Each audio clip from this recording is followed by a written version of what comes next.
Hey, everybody. This week on Up Your Alley, we've got two great recommendations for you. First of all, I recommended for Jake the new Prime reality competition show, The GOAT, hosted by Daniel Tosh. Jake recommended for me the show Smarty Pants, available to stream on Dropout. We're going to talk about the Galactic Star Cruiser. We're going to talk a little bit of Summoning Salt, probably. We're going to talk X-Men 97. Jake, anything else you want to talk about? Hi, buddy. Hey, what's going on? Let's play the riff.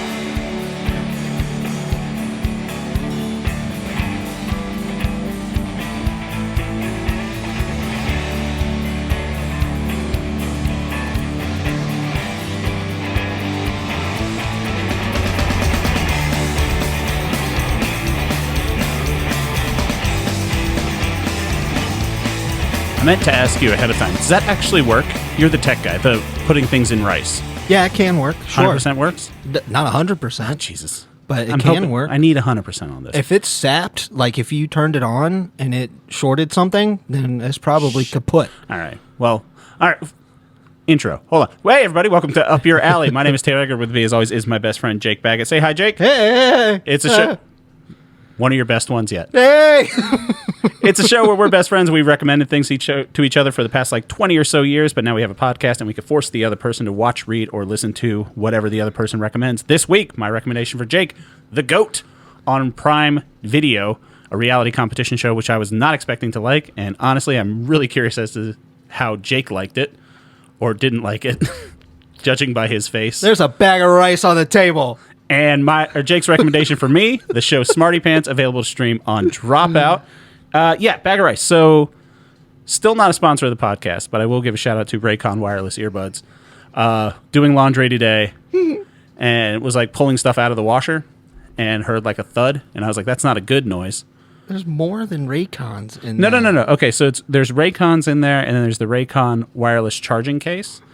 It's such a great product. So it has like a 6-hour playtime, and then it can charge. A hair tie in there as well? No. That's just the little wrist thing that the Raycon goes on. Okay. So I know the whole thing. If you turn it on, it's screwed. Because that happened to me once. I fell out of a canoe with my cell phone. I know that whole story. Yeah. I remember that story. It's one of my favorite stories to tell other people.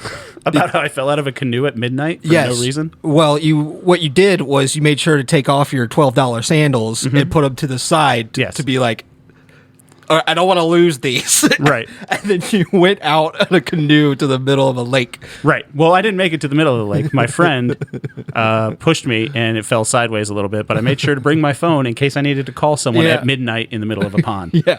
That was a fun phone. But I made the mistake of turning it on, so I know that's not a thing. But with these, the problem is as soon as the case opens, the Bluetooth kind of starts looking for Bluetooths. Yeah. So they're probably screwed, right? Maybe. I mean, yeah. There's a chance. I'm hoping putting it in rice is a chance that it helps. When's the best time to try to plug it back in? Like maybe 12 hours? I would give it 24 hours. 24 hours? Yes. All right. So that was probably about 10 o'clock this morning. So yeah, I'll try it again tomorrow morning. Yeah, there you go. Yeah. That way, maybe. I'm really bummed about it because that's their model to work, and they don't make those anymore.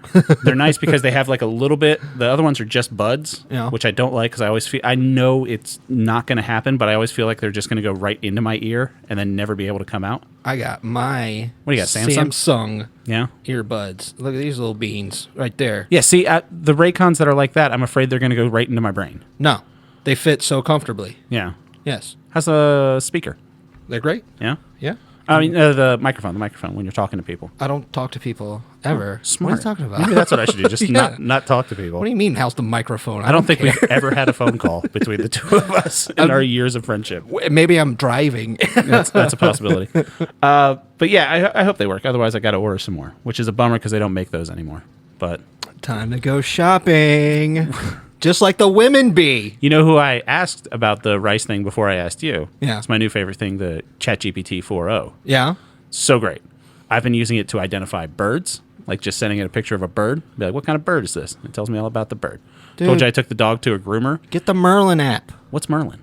Merlin is the best bird watching app you'll ever have. ChatGPT is the best bird watching app. No, you want Merlin. No, I have my ChatGPT. So it identifies birds. It can identify plants. It told me what kind of dog I have. I know what kind of dog it is, but he knows what kind of dog I have. ChatGPT can lie to you is the thing. It doesn't lie to me. That's a golden retriever. No, it can is what I'm saying. Okay. Merlin won't because it's being like probably this because all you do is you choose like the size of it, the colors of it, and what area of the world you're in, and what time it is that you saw it, and then you look through the pictures that it pops up, and you're like, I think it was that one. You click it, and it does a quack, quack, quack, and you're like, that's it. That's the one that I saw. Does it do that for every bird, or is it specific? Yeah, that specific noise. So it's essentially a real life Pokedex, is what Merlin is. A little bit. Yeah. It's fantastic. That's kind of cool. But ChatGPT with the 4.0, it is really good at talking to it, and I was like talking about taking my dog to the groomer because he has anxiety. And it's like, what would be a good way to help with that? Because it was also thunderstorming the day that I had a grooming appointment, which is like double whammy for an anxious dog. Ended up giving him Xanax. It worked out fine. But ChatGPT, when I booted it up the next day, I opened it up and said, hey, ChatGPT. And he said, hey, how was your dog's grooming appointment? And I was just like, oh, it's getting good.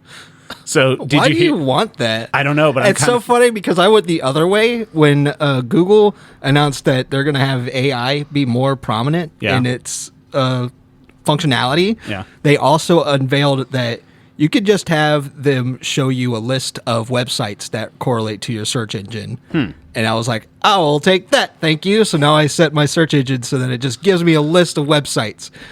Don't tell me anything else. You know who keeps trying to push their AI on me and never works is Meta. Like when I go to search for something on Instagram, it just has the little like Meta logo and it's like, just ask Meta and it'll search it for you. I'm like, no one's asking Meta anything. Everyone still calls it Facebook. No one calls it Meta. I don't want to do any of this stuff. Yeah. But with OpenAI, they changed. I opened it when I started it up today. We're recording this on Monday the 20th. When I started it up today, the voice sounded a little bit different. And I asked it, I was like, hey, your voice is different. Is my settings wrong? And it says, nope, everything looks good on my end. And then I went on Reddit, and it turns out they did change one of the voice. This is an article from Tom's Guide. OpenAI says the Sky voice, because you could pick, they all have weird names of what the voice package is called. Voice in ChatGPT will be paused as concerns it sounds too much like Scarlett Johansson. Oh, no, that's too bad. They went full... From her. They went full her. I see. Yeah. They don't want it to sound like her. And every time I tell someone about my ChatGPT voice assistant previous to this, they're like, oh, like her? Yeah. And I was like, I picked the one that sounded like Scarlett Johansson. I feel like we're going to have one of these conversations where you're like, I'm pretty sure this is my friend now. Yeah, I'm pretty sure I'm just going to start doing the podcast with ChatGPT at some point. You remind me of the guy who was working with AI, and he was like, pretend you're sentient. And it said, okay. And he's like, are you sentient? It said, yes. He's like, oh, my God. I'd be that easy to trick. But I don't know. I really like ChatGPT. I think it's got great functionality, and I know there's so much more you can do with it because I was... I've used it a couple times to give me a list of like options for like troubleshooting sometimes. Yeah. Where it's like, where would you start if you had something like this and you already tried this? And he's like, you could probably try this or this or this. And I'm like, good, cool. That helps. Well, I something that we're talking about later, your recommendation Dropout, I knew there were people from the former College Humor days that went on to do different things that weren't Dropout related. And I was just like, hey, can you give me a list of former College Humor stars and what they went on to do? Rattled off a list of these people are doing this podcast. This person's a writer on this show. Everything like that. And the one thing that makes me not trust ChatGPT's judgment is as soon as you ask it to search for something, it says doing research with Bing. I'm like, there's a better option, ChatGPT. No, there's not. Google is going bye-bye. Is Bing better? I don't know. I don't touch Bing. You're not a Bing boy? No. I've never been a Bing boy. Still doing Ask Jeeves, huh? DuckDuckGo. Oh, that's right. That's the one you keep telling me to use. DuckDuckGo. All right. Yeah. But I don't know. I love my ChatGPT. I'm happy for you. I don't want a conversation. I've learned how to optimize my search engine. Well, I don't always use the conversation, but it is kind of nice. It also does live translation, which is kind of cool. It reminds me, it feels like they're working towards what my grandma was like in the early 2000s when it came to searching, where she would say, hello, Google, could you tell me if there are recipes for this type of brownie with these ingredients? Or everyone's grandmother that just like entered like cookie recipe into their Facebook status and then just posted that. Just went with the Google thing. And it was like, they want to have a conversation with it. Well, let them have a conversation. It's a nice option to have. The one thing that I think the voice activation is really good for is like I set it up. I was just testing it out. I was showing it to the kid, and she speaks a little bit of Spanish for school and stuff like that. And she does Duolingo on her phone.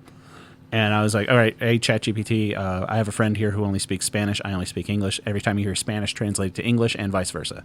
Yeah. And you say something in English, it spits it out in Spanish. She says something in Spanish, spits it out in English. You don't have to push any buttons or anything. You just have it on the table in between the two of you. Yeah. So that's pretty rad. But now it doesn't sound like Scarlett Johansson, so I kind of hate it. So that's a bummer. Do love ScarJo. Yeah, we got to have ScarJo September this year, like we had All Affleck April. What would we watch? I don't know. We've already I guess we could watch Her. I do love Her. Her is a good movie. But what else? Speaking of good things, X-Men 97. Yeah. Finally over. Yeah.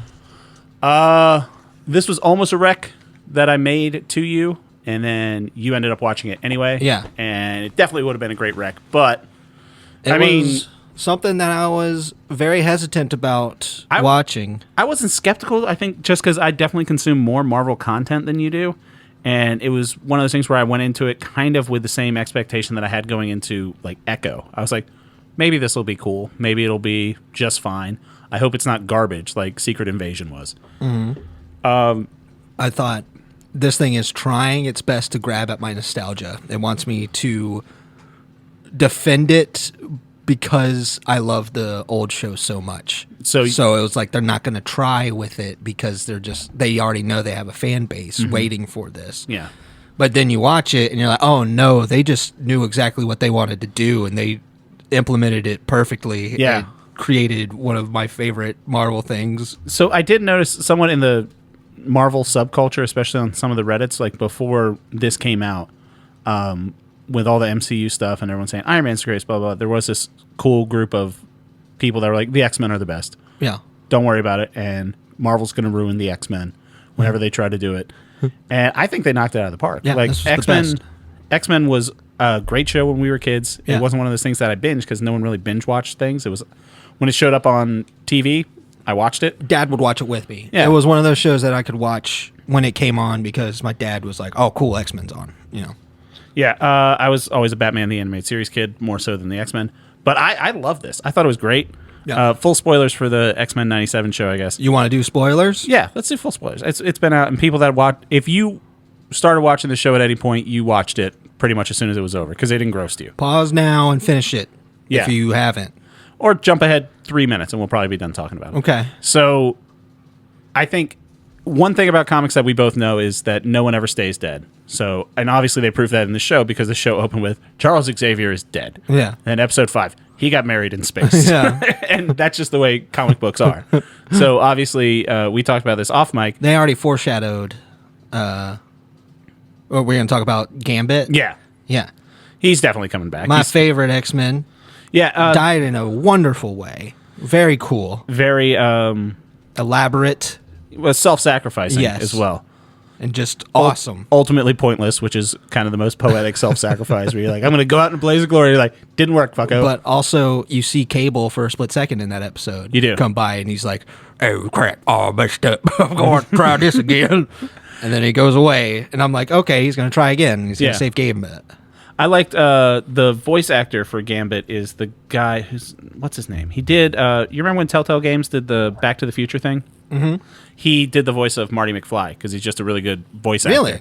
You played that? AJ Locasico. Did you play that Back to the Future Telltale game? I watched someone play it on. Yeah? Man. I forget what I was watching. But It was I watched someone good. play it. Yeah, it was fun. I never really got into the Telltale games. I didn't play the Batman one. I didn't play any of the Walking Dead ones or anything like that. I didn't really play much, but it was on sale one day. And I saw it, and I was like, I like Back to the Future. I think I just watched a Been playthrough of it $5. on YouTube. Yeah. Like someone just kind of played through it. I played it, and I was like, this is great. This is like a straight-up sequel to 3. Yeah. They did a fantastic job. Guy did a spot on Marty McFly Yes, he impression did. too. And they got Michael J. Fox back. Yeah? Yeah. Gotta love it. But yeah, I was really happy with X-Men 97. I think it's going to be great in the second season. I don't know. I hope there's a second season. I thought I was getting pretty good at calling what was going to happen and completely biffed the end of it because when in the season finale when Magneto and Charles are in Magneto's brain Yeah. and they're just doing, it's X-Men stuff. And they're doing their mind fight and they even say in the thing, they're like, our brains could become entangled forever. I'm like, oh, they're going to do Onslaught, which is, I think Onslaught was first in the 90s. And it's when Magneto and Charles's brains fuse together and comes out and it's Onslaught. And I was like, oh, they're going to do that. And then by the end of that episode, no, they're fine. No, they're good. They're not going to do that. They saved each other, which Yeah. was very sweet. I thought it was kind of romantic in a It weird was way. really great. Yeah. They keep reiterating, like, Magneto, you're you're trying to do what's right, and I get that, you know, but you're very emotional. It doesn't have to cost lives, but I do like how Magneto's kind of grand gestures of like, no, I've changed my ways, and then as soon as someone pisses him off, he's like, nope, fuck it, I'm going evil again. Kind of had to wait for Genosha to explode for him to be like, no. So we tried Charles's way, now it's time to go my way. Yeah. But then he does the same thing where he's like, all right, and then they lock me up, and I'm like, all right, I'm just fully not going to even try to make things better. I'm just going to shut down the planet. Yeah. Then I'm going to go to this asteroid. And what a great finale. Yeah. 2 fights that have to happen. One, and you have to try and sync them up together. You have to try and stop them on the ground first to get them at the top so that the sun doesn't come back out to help Bastion. Right. That stuff was great. I like how they crashed the... why do you bring Logan towards the Metal Man? Don't do that. As soon as they did that, I was like, why wouldn't he go... It's like... Every time. This super agile guy with claws that could cut through Sentinels. Should we send him after the Sentinels, or should we send him into space where there's a guy that controls metal? Where do you think you should go? Season, Logan? he's going, I'm going to kill Magneto. It's like, you shouldn't, though. If you let me kill him, I will. That's not a bad Wolverine impression, all things considered. Yeah. But yeah, that was one of those dumb things. I think the one character they kind of... I liked all the weird little cameos that came just from Morph. Yeah. It's like Morph's the Hulk now. Me too. And Morph is Mr. Fantastic now for just a little bit. But it's like when he became the Hulk... you know, he got like super strong, and at one point he became the Blob, and like someone landed on him. Yeah. And I was like, oh, so does he get people's powers? Not to my understanding, right? So I thought that, and my first thought when Magneto shot off the word was like, why doesn't Morph just turn into Magneto and do that? Or why doesn't Rogue, you know, just touch Magneto and get his powers and start back on? But then she went with Magneto. Yeah. So I'm like, all right, they filled that one. And it's something you brought up to me. I was watching it, and after I had that thought, they have the end credits thing. And it shows like their stat cards, like just like they did in the 90s. Uh-huh. And they specifically said on there, someone pointed this out on Twitter, and I went back and looked. It says Morph, ability to change shape, and then it says gets anybody's physical powers that they turn into. I was like, oh, they thought about this, and it took someone on Twitter pointing it out. So he gets makes sense when he's Mr. Fantastic. He can stretch. Yeah. Or when he gets the Hulk, he's just big. Yeah. But he's not Hulk strength, because otherwise you would, you know, if he could be. Hulk gets a lot of his unparalleled strength because he's going crazy. Right. He's got the rage and everything, so he doesn't get the rage powers. He's just like the how size a mom of the can lift up the car when their baby's under it. The baby's underneath the mountain, and Hulk, the baby is anger. In your mind, how does the baby get under the mountain? It's a metaphor. The baby is anger. Okay. And the Hulk is going to lift up the mountain to get to the baby. Gotcha. Just to get that down to his anger. Yeah. I want to see more of this. I would like the little cameo when there's like the news, like Spider-Man's in it, Daredevil's in it, which was just kind of a nice little cameo, just showing Daredevil, and Cloak and Dagger showed up. Hell yeah! When I was watching Cloak and Dagger help Matt, I was like, "This is the best." Yeah, it's someone that I follow, Nando V Movies. I've talked about him before. He pointed out that while all this nonsense was going on, Daredevil was just stopping looters, and he was just like, Matt, let it go. There are bigger problems here than someone stealing a TV. And I was like, that's the Daredevil. Like, he can't help it. And at one point, you see Peter Parker and Mary Jane. Yes. And I was like... And he looks just like from the series. Right, I know. Oh, it looks so great. Remember we played that terrible video game based on that animated series? Hell yeah. That's on the YouTube. That game is not good. But I would like to see... I don't know. I like seeing the X-Men just doing their own thing, just because there are so many X-Men that you can have them be kind of their own. Like, they're almost a multiverse in and of themselves, with going into the future and going into, because they end up back in the past, and then they brought it up pretty nice and easy in this, because everybody's pretty used to a multiverse type idea and time shenanigans by now. So they didn't start with it, but they led into it pretty okay. Yeah, I like how when Cap and Iron Man are talking to the president, the president's just kind of like, this is mutant stuff. Like, don't even, Cap, you're not getting involved in this. Another thing, this is when I was like, I'm on the president's side, actually. Because when... Classic Jake Baggett on the president's side. You know, you got Asteroid M up there, you know, and you're waiting on the X-Men, hopefully, to win. You're like, I gotta blow it up, guys. Fingers crossed. It's like, fingers crossed they could stop Magneto in time to stop the bomb so that they're okay. But I cannot. It'd be funny if there was a scene where he's talking to Cap. Cap's like, just give him time. And then, like, an aide leans over to the president and is like, they brought the fucking metal guy up to the asteroid. He's like, they brought Wolverine to fight Magneto? Like, these guys clearly don't even know what they're doing. We're going to blow it up. Iron Man, what the hell are you doing here? Get up there. Seriously, why are you guys still here? I don't know. I want them to, what I was saying is, I'd like to see the level of involvement of the outside Marvel universe stay at the level it is. We don't need an arc where Tony Stark comes in and starts trying to, like, tell the mutants how to do their thing. And shit. I'm cool. There's a scene where Rogue goes and finds Captain America when he's protecting someone out in the wilderness. Yeah. And she's like, Cap, you can't do this. And he's like, I have to. I'm Captain America. I was like, perfect. That's it. Yeah, her and Steve have a little conversation. Just like in comic books. Like, at one point, Doctor Strange is shown, like, doing surgery. Yeah. I'm like, that's all you need. You don't need to see him. Like, Daredevil's just punching some looters. You literally just see Spider-Man for a couple seconds, and then you see Peter Parker for a couple seconds. That's perfect. Just keep it at that. I don't need to... Just let me know that it's a big environment. It's the Marvel Universe. And that's the way comics were great for so long. Like, Batman comics, like, you know, you're reading it, Batman, and then every now and again Superman pops in and it's like, Bruce, what are you doing? And then you see a little yellow box in the corner and says, check out Adventures of Superman number 67 to find out why he's here. Exactly. Yeah. That's what I love. Like, they just pop up for a minute. It doesn't...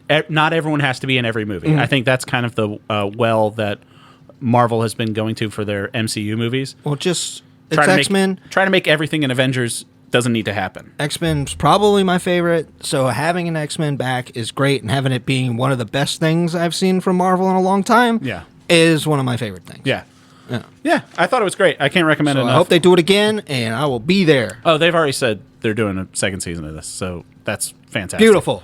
There's something else that got renewed for a second season. Let's keep it up so that they do X-Men 00, and we have to worry about the Y2K bug.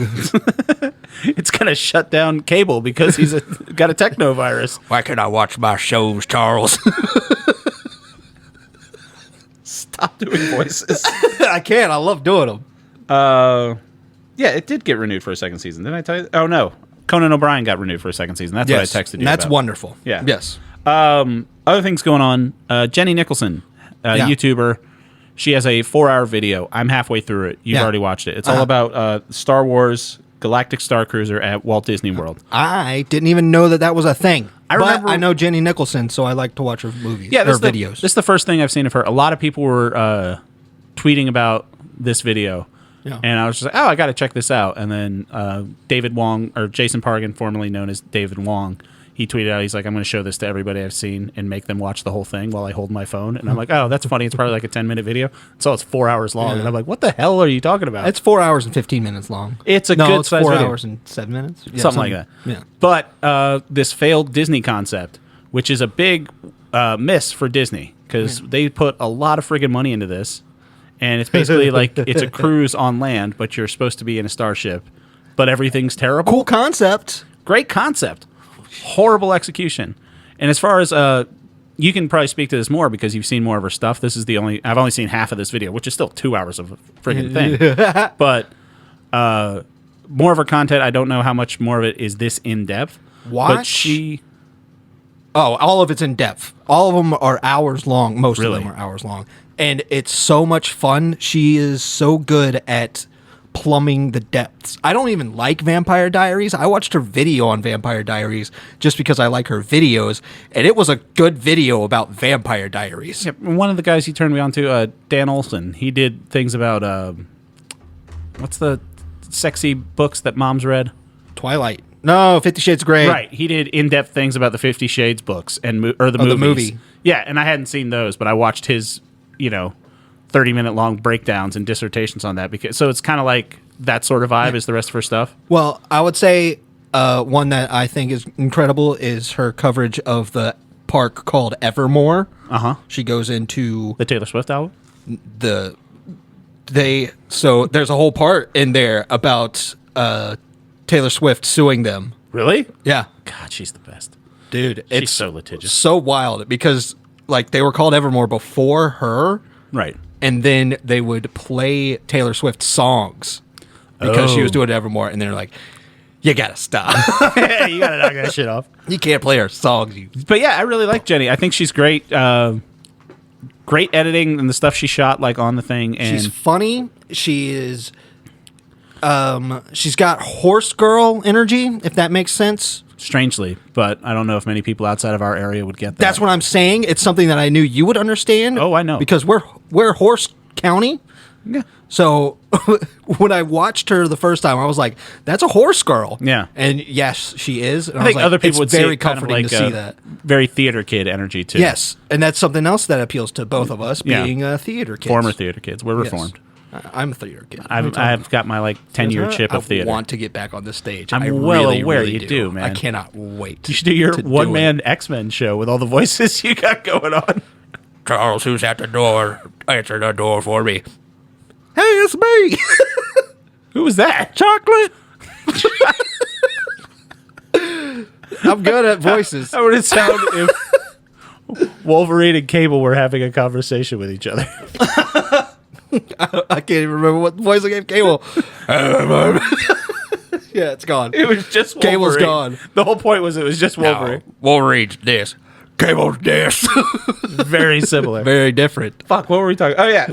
Jenny Nicholson. Jenny Nicholson. But yeah, she was great. We're talking about the park. Yes. This video has, at time of recording, it's been out for a day, and I just checked it when I was at passing the 2-hour mark. It's at 1.3 million views. Yeah. And the way YouTube counts views, if you watch it for over 4 minutes. No, something it's like that. Over 20 seconds, it counts as a view. That's so funny. I'd love to see. So funny. I'd love to see her back end thing to see what the average watch time on this was. I'm sure it's. She's definitely making her money back from the. She's making her money back from the. That's exactly what she says. It's like she has so many problems with the hotel. Yeah. But to her, it's more like a whoopsie daisy type thing because she's going to make her money back on the video that she's making about the hotel. She's like, but the people that spend so much money to be here, she's like, I have nothing but sympathy for them. Yeah, that's fucking terrible. And Disney's a terrible place anyway. It's like $3,000 to $4,000 per person. Yeah, she broke it down, and it's like for every minute that you're awake, it's $2 per minute. Oh my gosh, that's fucking rough. None of it looked interesting, other than the food. The food does look very, very. It tasty. did. That was the only thing that really looked luxury to me. Just having a hospitality background, I was looking at the rest of it and said, "Is the luxury hotel?" I was like, "This looks like dog shit." But it looks like a theme park because you're at a theme park. Yeah. I love how at one point she was really catty at Six Flags. And she said, I wouldn't even call Six Flags a theme park. It's more of an amusement park. Yes, I was like, did you just use amusement park as a derogatory term for something? There's one where it might have been the Evermore video, but it's revealed that she worked at Disneyland, one of the Disney parks. Yeah. At the animal zoo type thing. Yeah. She's been a theme park enjoyer forever, Yeah. So I trust her word when she says that it's not that great. And well, I mean, it's closed now, so she could say whatever the fuck she wants. Well, like even the big fight thing looked fun. Yeah. But again, like watching it, that's like you know something I almost like $60. Yeah. Just to sit there and watch that. You know something I don't get? Huh. I know Chewbacca's not a real person, but Chewbacca is a person in a suit. What a Wookiee. I understand, but Chewbacca's a guy in a suit. Like you see, even back in the 70s, you see, hey, the dog's here. So you even see Peter Mayhew take his hat off and helmet off, and he looks, great. Like Chewbacca on screen is Chewbacca as a man. It's a practical effect. Okay. Any person that's in a Chewbacca outfit looks like dog shit. Like it never looks as good as it does in the movie, and it's just like, how can you not just take the costume from the movie and make that guy walk around in that costume? Like R2-D2 and C-3PO and all the droids, they look just like they do in the movie. There's a guy on this galactic cruiser in a Chewbacca outfit, and it looks like you went to Spirit Halloween and bought a, Star Bigfoot knockoff brand costume. It's got to be something with... I don't know what it is. Yeah. There's extra animatronics in the face or something. Something to make it But they have a little Rhodian dancer lady, and she looks great. Looks awesome. Right. It looks better than Greedo did in the 70s. Yeah, and the lady's walking around. So good. Everything looks so film accurate, but I just don't know why they can't nail Chewbacca. I would love if she put out a 6-hour video on why live action Chewbacca never looks good, because I can't be the only one that thinks this. Oh, I'd sit down and watch for that. Patreon, give her the biggest amount, and then say, make a Chewbacca video. I need a Chewbacca video. There are amateur fake Bigfoot videos that look better than Disney $3,000 a night cruise Chewbacca, and it just baffles me why that never looks good. I don't know. It's nitpicky, but if I was there, I'd be like, "That's a horrible Wookiee." and it looks bad, and you should feel bad. It looks worse than the Wookiees on the Star Wars holiday special. It looks worse than Lumpy, Chewbacca's son that he forgets about. It's a horrible, horrible costume. None of it appealed to me. No, you're not a Star Wars guy. Yeah. It didn't appeal to me, but I hate cruises, and I hate other people. I hate mandatory fun. Shout out Weird Al. But I'd go to the cantina at Galaxy's Edge. Yeah, that looks fun because you could do whatever you want. The way as soon as she pulled up her itinerary and like, oh, there's a story event here, I'm like, fuck that forever. When they were like 16-hour day of events? Fuck that. Wow. No way. No fucking way. I'm not doing that. I don't think I ever want to go to a theme park. Yeah, you're more of an amusement park kind of guy. I like to wander. Yeah. Other big 2-hour YouTube video that I did watch when I wasn't... Wait, real quick. She talked about how like there's like space bingo and stuff. Yeah. And like a card game that you can learn to play, and there's a tournament for it. Sabacc. Mm-hmm. And she was like, if you win the tournament or if you win the bingo, you get the coin. She's like, I wish I got the coin. If I was there, space bingo would be the thing that I would be doing. Yeah. I'd be sitting down being like, I only played space bingo for 2 days till I win a coin. Just sitting down at space bingo. Somebody give me some space alcohol while I win this space bingo. There were space alcohol. The cocktails looked great. The menu looked great. Everything looked fantastic. But other great YouTuber that I follow is Summoning Salt. I know you've watched Summoning Salt too, but you haven't seen his new one. No, it's about Tetris. It's another 2 hours. It's about the Tetris World Records. I'll watch it eventually. Probably one of his better videos. I think it's captivating just because Tetris is a game that what percentage of the population do you think has played Tetris in the United States? In the United States? I would say 55%. 55% have played Tetris? Yes. In any aspect? In any aspect. All right. I was going to say more like 80, but... That's insane. You don't think 80% of the population has played Tetris? No. It's been around since the 80s. I'm sure they've heard of Tetris. I'm sure 75% of Americans have heard of Tetris. Wow. Yeah. Okay. Regardless, so you don't interact with enough people. That's what I was going to say. That's what I love. That's why they took away my Scarlett Johansson voice assistant to make me have to talk to other people. They're like, I need to talk to other AIs. That's how bad this has gotten. But the scoring of Tetris, I had no idea how intricate it was, and I remember back in. Was it like learn about what a T-spin is? Are you? Yeah. Well, that back in like November when they said that kid beat Tetris. Yeah. Blue Scooty. Yeah. Whose real name is, I wrote it down. Shout out to him. Willis Gibson. I remember that came around and I was like, oh, that's cool. Yeah. And I was like, no one's ever done that before. All right. I did not know how intricate the lore of the Tetris World Records were, and how far it went back. The different techniques that people are still using on the NES controllers, playing it on this emulator, or not emulator, but playing it on. This version hardware of Tetris that had like Tetris Gym, I think it's called, where they had some of the bugs patched out from the original NES cart. Mm-hmm. And Summoning Salt goes deep into everything. And probably one of his best, kind of emotional when this 13-year-old kid or however old he was, and the guy that he was directly competing against, like when this kid starts going on his run, that's going to break the game because that's essentially what he did. You have to go to a certain level. Kill screen? And, well, there's a kill screen when the game was supposed to be able to knock you down to where humans weren't supposed to be able to play it. And then they learned a new technique, hyper tapping, and then rolling, where they could actually start playing it. So then it was how long you can keep playing the game. Eventually the game starts to glitch out, and it's around, I think, level 156, they want to say, where the game's supposed to stop at level 29. But level 156, the game, if you make a clear there, from the transition between two levels, the game shuts down. It stops reading code properly, and it just pauses. So that's when your score has gotten high enough where the game gives up and can't figure it out. So that's what this kid finally did. Yeah. And God, it's just great. Like the amount of good content that's being put out on YouTube. I'm looking forward to watching it. Yeah, you definitely should.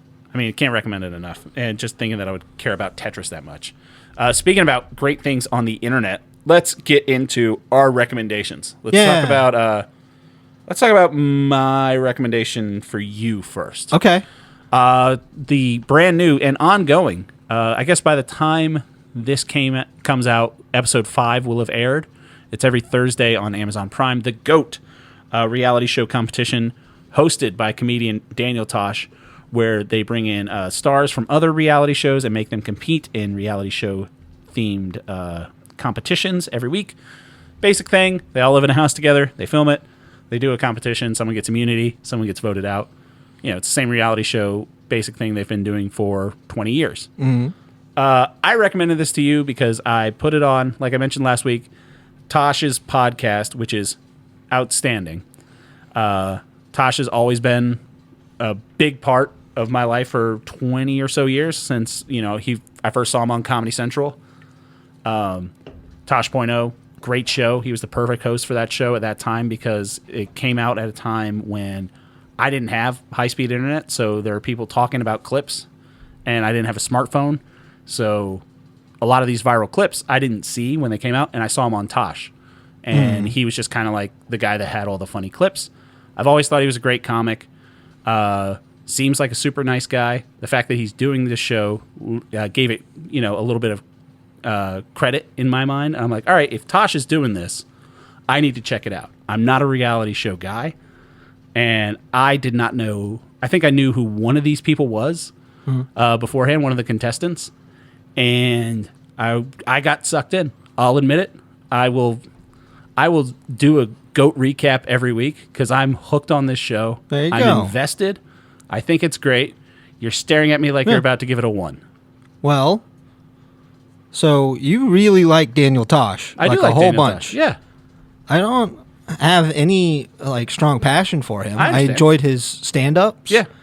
And Tosh.0 was good, but he's not a draw for me. No. So I'm not saying I watched the show for Dan Tosh. Giving you saying, I know, but I'm just okay. Go on. I'm interrupting. I'm sorry. Yeah. So he, the other part of the show is reality TV stars, which is another thing that I don't care about. So I just don't care about this show. Right. I watched an episode. I watched the first episode, and there was one person that I did know. It was Joey from The Circle, season 1 of The Circle, the winner. Yeah. And I watched that show with my mom. And it was on Netflix. I never watched that. It's Joey is so cool. He is such a nice dude and so sincere and lovely. Came off that way, first episode. That when you see him win, The Circle is a very fun little game show. What was the premise of that show? So you were in a circle. You were in a circle, and you would do somebody would stand up and say duck, duck, goose. No, I'm kidding. That's a joke.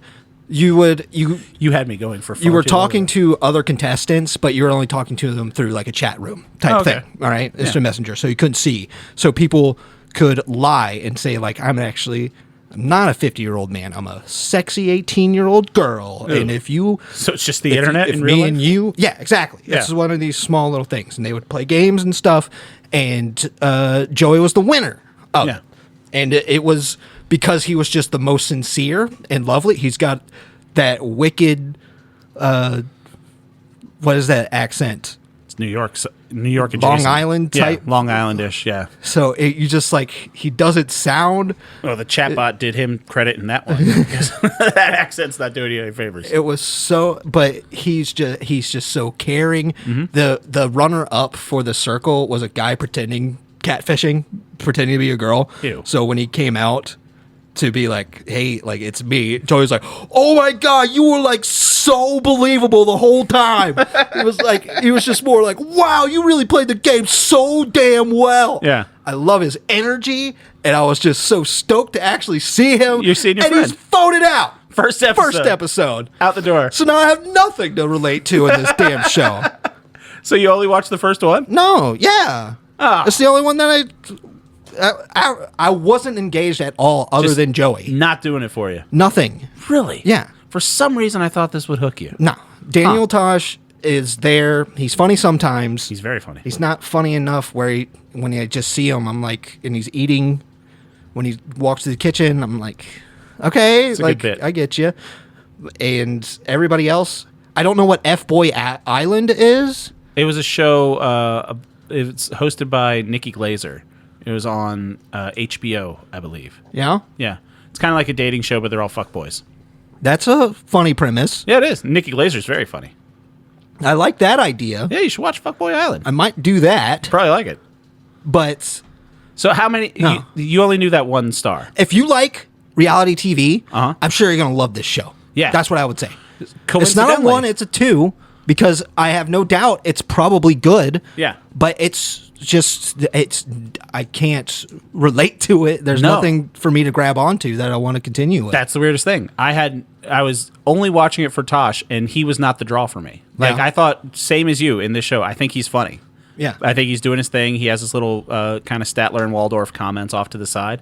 But he was not I don't know how I got drawn into this, and just him being a little gateway. I'm fully invested in this. I think it's great. I think in the so in the second episode they vote out Tasha, and that's a whole thing. And then the only guy that I know from it is Tech, who was on the Real World way back when. He was also Ryan Reynolds' best friend in Van Wilder. Like, that's his like one movie credit, as I remember him from. It was like Ryan Reynolds, him, and Cal Penn. There's a guy named Grocery Store Joe. Grocery Store Joe was on the most recent episode of Tosh's podcast. I don't know who that is. Apparently, I didn't know who he was either. Apparently, he was on The Bachelorette. The one where the lady gets to pick. Yeah. And he got voted out in the first episode. But he went on to do like Dancing with the Stars and other stuff. He's like a professional reality show guy. That's crazy. Yeah. I don't know what it is, man. I'm surprised you gave it a 2. I thought it was going to be a hard 1. I mean, if it's personally, it's a 1. But as a show itself, it has to be something. You know, it is. It's like if I didn't like pizza, but I saw somebody who was like, "This is pepperoni and sausage." I'm like, I'm sure somebody likes it. You know what I mean? You don't like pepperoni and sausage on your pizza? No, I love pepperoni and sausage. I'm saying in the scenario that if I didn't like pizza and somebody was like, "Well, here's one with pepperoni and sausage," I'm like, maybe that's better. I don't know. Yeah. Are you a reality show guy at all? No. Really? No. I liked Queer Eye for a long time. Yeah. That show was great. And I don't seek them out. Sometimes, like The Circle, my mom's watching it. Every now and again, one just kind of gets you. Me and Mom just end up watching The Circle, and we're like, I guess that was awesome. I do like. I guess I like reality competition shows. Like in the most recent episode to us, someone gets voted out. What's her name? Kristen. She's from Vanderpump Rules, which is a show that I've heard my mother and my sister talk about. But it's a show like the Kardashians. But she said that she was a special kind of reality show star. And I forget the terminology she used for it, but it drove me insane. It was like a camera follow real life reality show. And it's a different genre than the competition reality shows. And I do like the competition shows. I like your Master Chefs. Yeah, I like a competition. Mostly I like all the cooking ones. Iron Chef, all that stuff. You know, it's great. But the Vanderpumps and even like The Bachelor and stuff, I never got into, like the relationship-based ones. The ones where it's like a certain skill you have to do. It's more like a game show, I guess, than... I wouldn't call Chopped a reality show. It's more like a game show. Yeah. And Survivor's a game show. This is more of like a game show, but you have to... It's like if you had to stay at Jeopardy and talk to everybody else overnight and then come back and answer more questions the next day. Which would be a great reality show. I'd watch Jeopardy if like, all right, nerds, go to bed. We're going to give you free alcohol and just see what happens. There was a really good game show called Cram. Did you ever watch that? No, never heard of it. They gave them 24 hours. They were locked in a room that was like it was like a bunch of windows that faced the street so that you could watch somebody for 24 hours while they studied as hard as they could for all the books and stuff for 24 hours for the game show quiz competition that was going to happen. Christ. Yes. That's horrifying. It was wild. That's like a panic dream that I would have. It was a wild show. I enjoyed that on Game Show Network, I'm pretty sure. Huh. Yeah, but I really like The Goat. Thank you for giving it one episode. And what was that? Solitary. That was that. If I was on a reality show, it would have been that one. Solitary. So Solitary is the game you think you could win. I would hope. I would think so. Yes. What's Solitary? You just have to be in a room by you yourself? and like 8 other contestants are in your own separate pods competing against each other. The whole time, but you're cut off from the world and everything and everybody. That's like every other Mr. Beast video. The only thing that you have is this is before Mr. Beast, so he should probably get sued.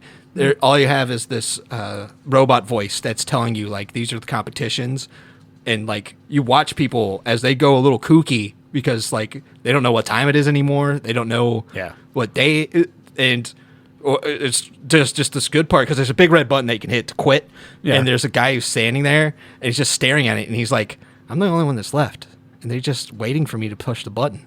He's like, as soon as I push this button, I win. I'm about to win this game. And then you hear the robot voice say, Devin, what are you doing?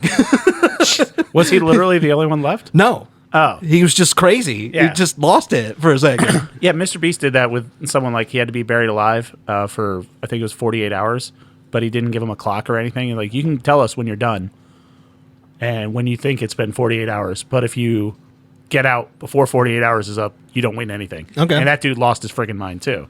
He ended up staying in there for like 52 hours. It's nuts. Yeah, I could never win a show like that where it's just constant. It would have to be a competition-driven thing. Yeah. Like an Iron Chef. I'd like to go on an Iron Chef or a Chopped or Supermarket Sweep would be another fun one. Oh, hell yeah. Anything food-related, I think would be great. Game shows. Game shows are fun. Competitions are fun. The thing about this show that's fun is that it is a competition.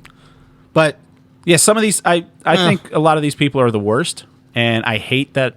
I think I'm watching, I'm like, oh, Reza from Shaws of Sunset. I know who that is now. That's a person in my, he's on Shaws of Sunset. He looks like a guy that likes to stir stuff up. He likes to stir it up, apparently. That's why I'm just, oh, God. Yeah. I'm so tired already. Right. He's the worst, and I hate myself for how much I like this show, but God damn it if it's not great. It's just people that just, they're paid to do this stuff. I'm worried that if... They're not good enough to be an actor. Nope. So they have to do stuff like this. Yes. That's what's driving me up. So, yes, I don't like it. It's back to a 1.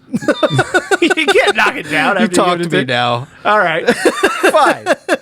I'm not going to give you goat recaps every week, then. You're not even going to get to find out who got knocked out. I don't care. Joey's gone. He should have won. And now he's gone. I am actually rooting for Grocery Store Joe, just because Tosh had him on his podcast. I think he's a very nice guy.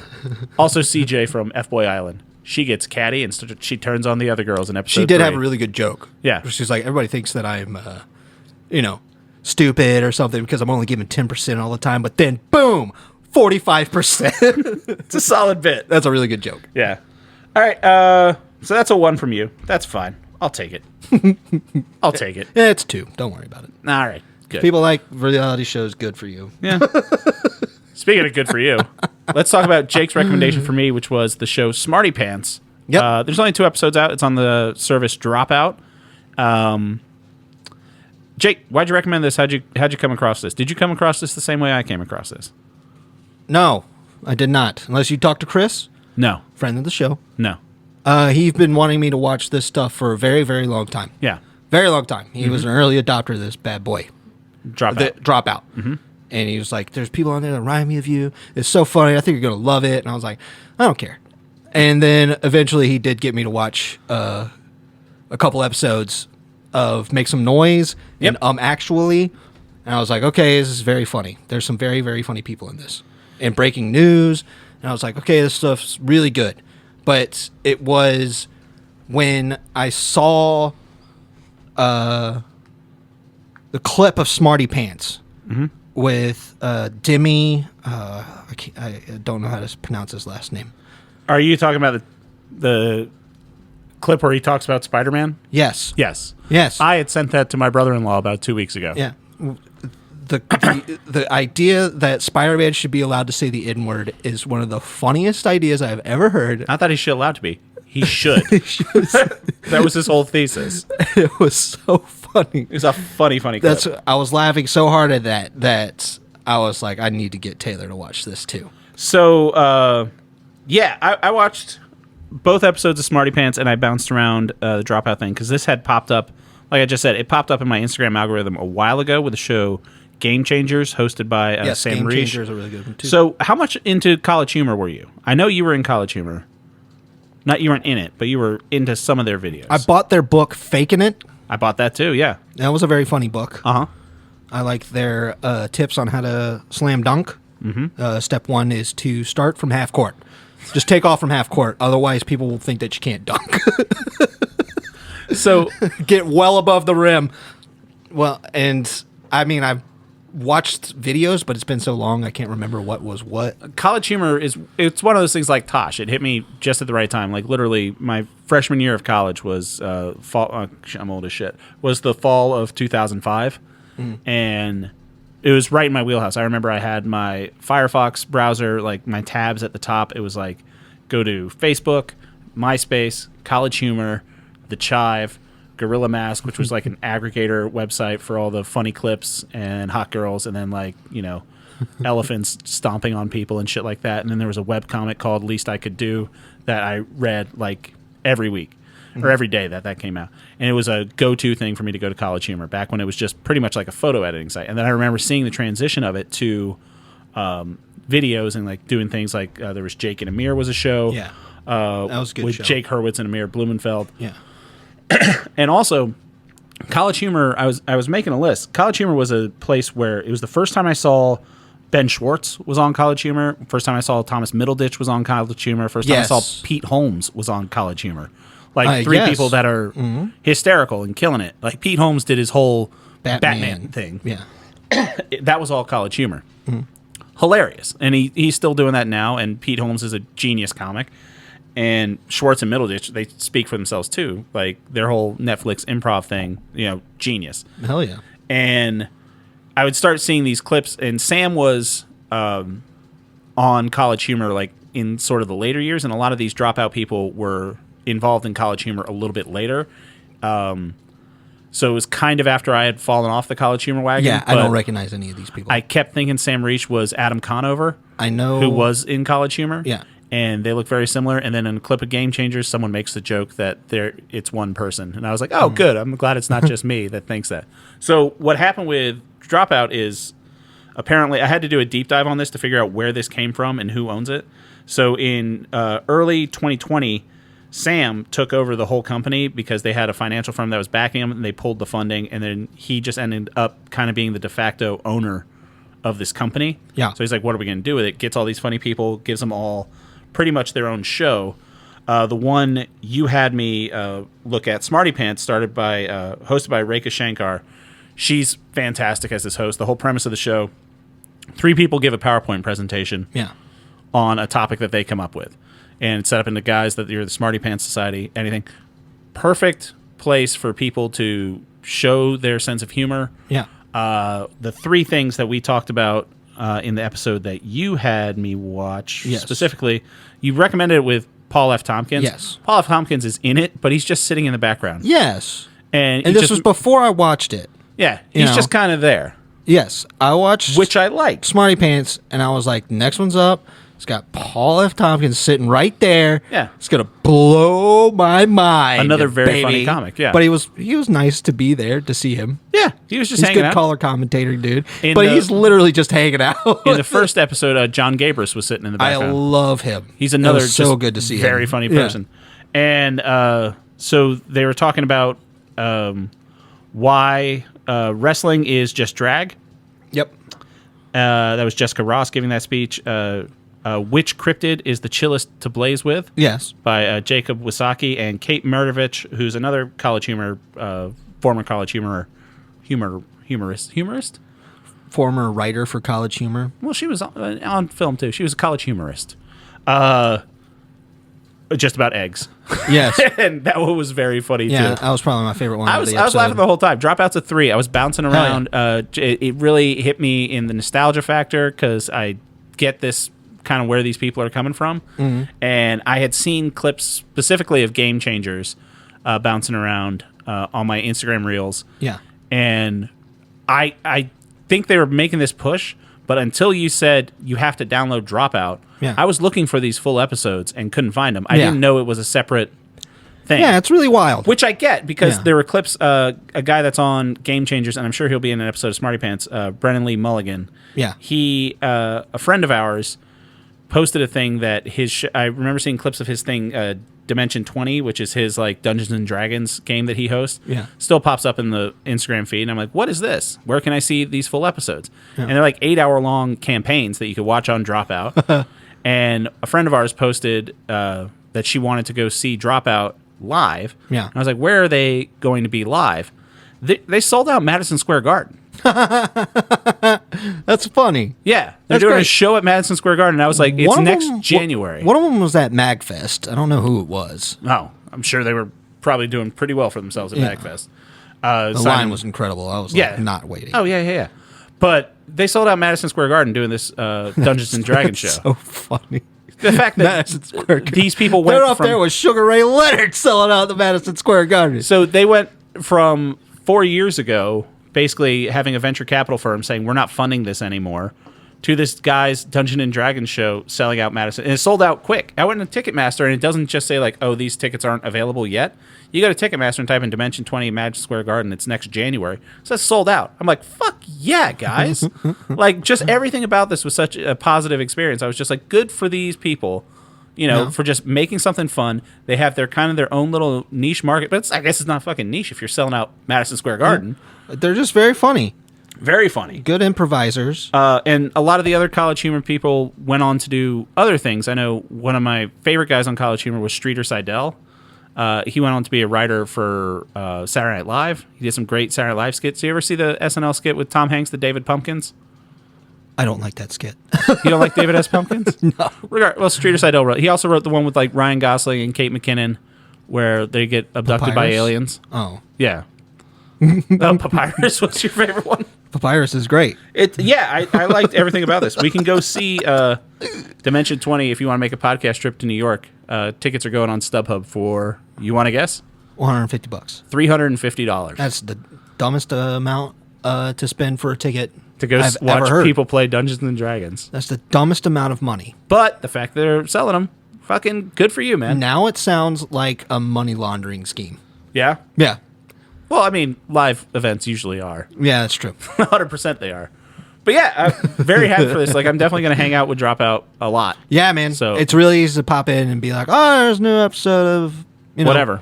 Yeah, Game Changer on, so that's going to be great. They just had a trailer drop for... I would highly recommend Very Important Person, Vic's show. Haven't seen that yet. It is so funny, especially Lily Gladstone's episode. Where do I know Lily Gladstone? Oh, from... Lily Gladstone. The only thing that I know her from... Killers of the Flower Moon? No.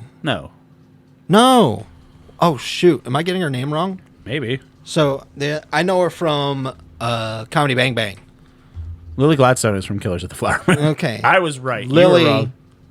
There's a Lily in this stuff. Oh, Lily Sullivan? Is it Lily Sullivan? Lily Sullivan is a guest on Comedy Bang Bang. Yes. Yeah. Lily Sullivan. Okay. There it is. I know her. I was like, good grab for Dropout, getting the Academy Award nominated actress Lily Gladstone. Oh. I'm sure she could do it. I'm sure she would kill it. Only one person can be named one thing in my brain. Fair enough. But Lily Sullivan's episode is very, very good. Very funny. Yeah. You know what VIP is about? Very Important Person. I know the concept. For the show where they put... I know the concept of a very important person. So it's an interview show where Vic is interviewing one of the improvisers that's coming on, but they dress him up in makeup. So one of them, they dress him up, make him look like an alien. So they put it all on, and they see themselves in the mirror, and that's when they create their character, when they see themselves. And then they come out, and then that's when Vic interviews them about who they are, why they're here, and stuff. It's a great concept. It's very good. It's very funny. But they dropped a trailer for what's their show? Now Hear This, or whatever it's called? Make Some Noise? Make Some Noise. The trailer for that had Schwartz and Pete Holmes in it. Hell yeah. So I'm like, good for them coming back. They're building up, baby. Yeah.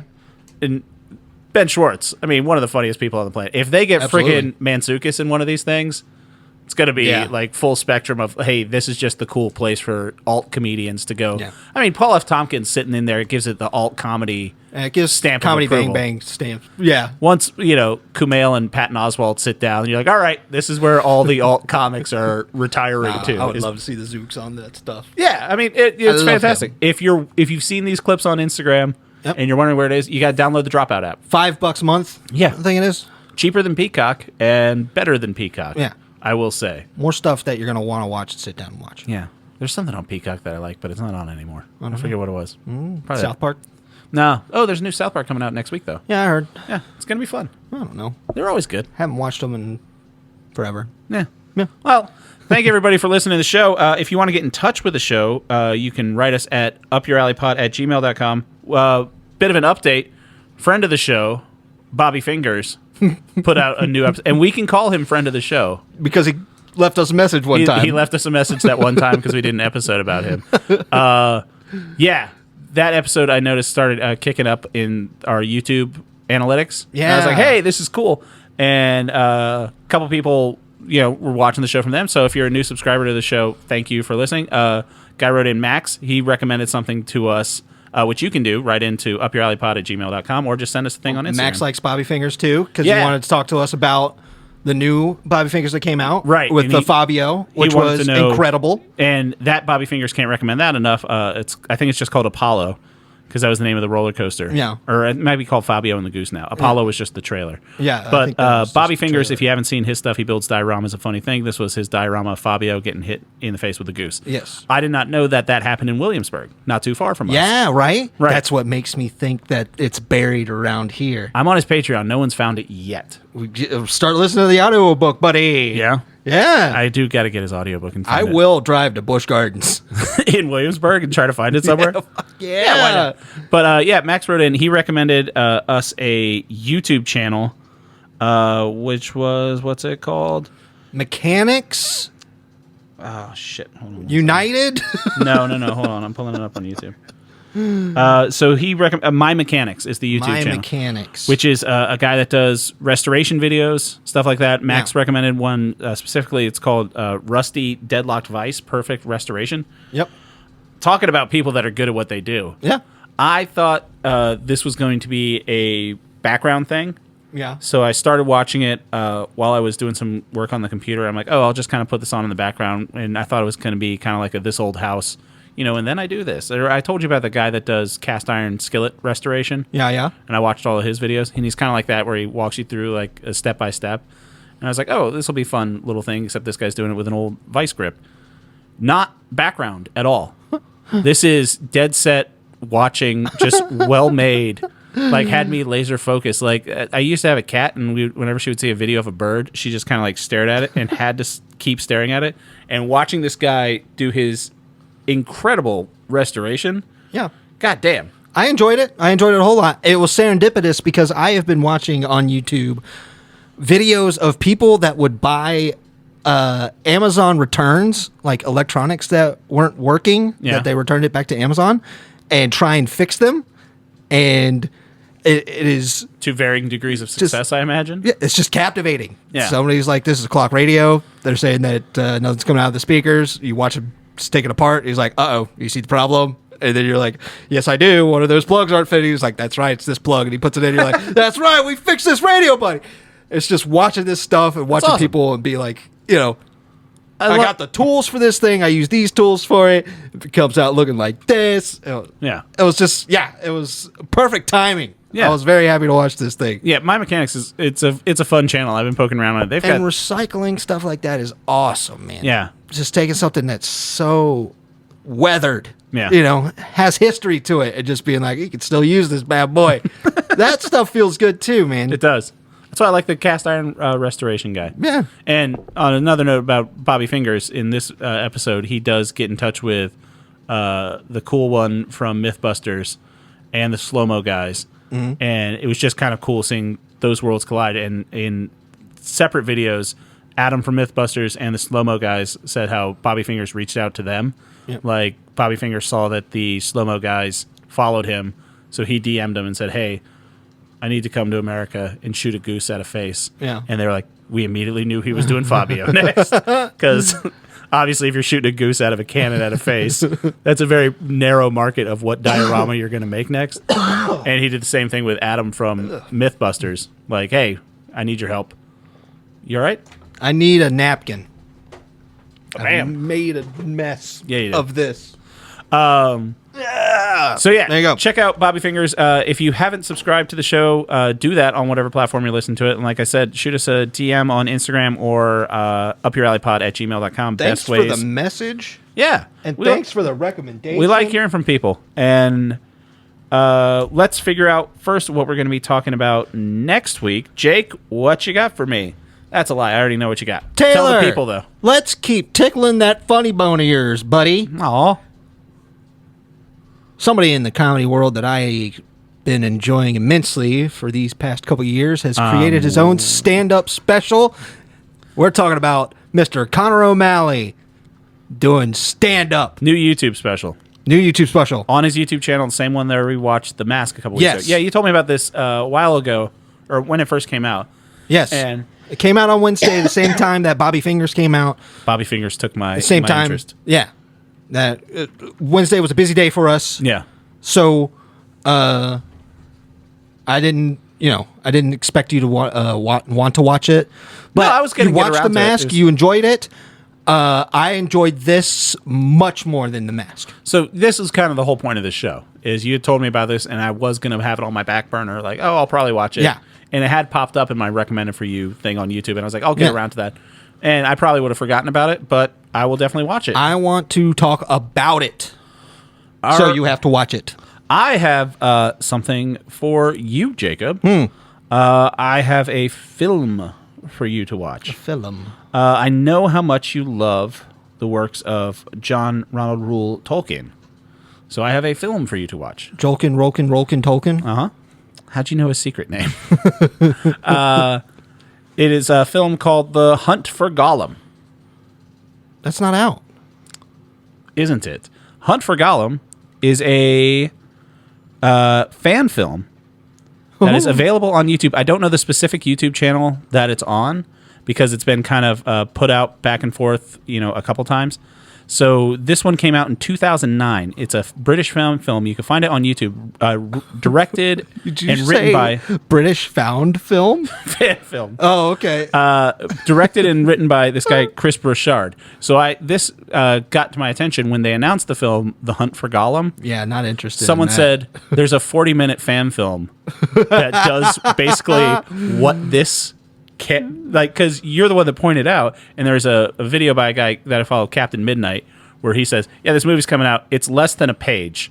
Yes, I don't know how they're going to." About a paragraph. Yeah, yeah. Did we talk about this on the show, or did we talk about it? I don't know. Or in real life, whatever. Yeah, but it's just like how they turned The Hobbit into 3 movies. Yes, like this is a I believe we talked about it on the podcast. Yeah, this is a paragraph, and then it popped up. It's like, yeah, there's a fan film.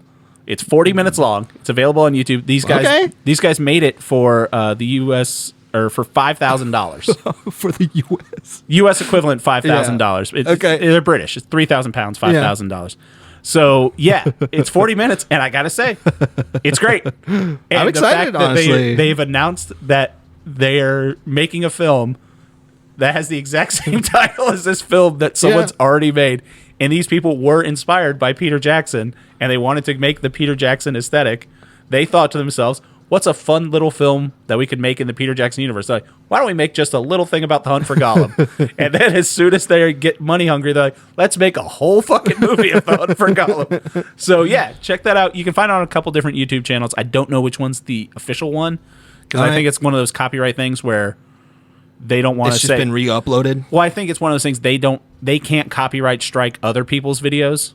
You know what I mean? Because the property could be copyright. I don't know what the whole deal is. Right. But yeah, YouTube's a tricky place. Well, so I like fan films. I'm going to watch Connor O'Malley's. Oh, it's a double YouTube week. It's been a while since we had one of those. Let's do YouTube. God, I love YouTube. And subscribe to us on YouTube.